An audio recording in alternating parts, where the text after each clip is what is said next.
21 মাস যাবত আমি এই প্রাইভেটে আসা যাওয়া করছি। এই প্রাইভেটটা আমার পরিবারের মতো হয়ে গেছে, হাঁচানি পরিবারের মতো হয়ে গেছে গা। আমার আত্মার সাথে জড়িয়ে গেছে, আমার পরিবারের সাথে বেড়ে ওঠা। আর এই প্রাইভেটে রুকো যারা, সবর করো।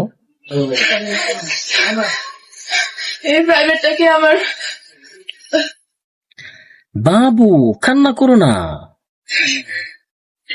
পরিবারের চাইতে কোনো অংশে কম মনে হয়নি। এই প্রাইভেটের প্রত্যেকটা মানুষ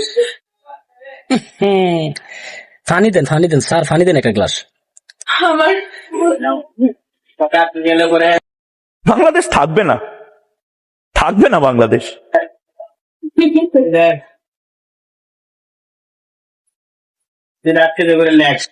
আবার শুরু করেন, আপনার অভিনয়টা তো আমাদের দেখতে হবে নাকি?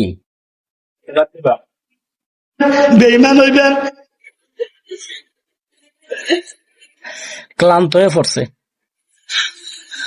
স্যার আমাকে সমাজকর্মী শরীরটা ফালাই দিছে। কথা বলবো না, আমি অভিমান করছি, আমি শোকাহত।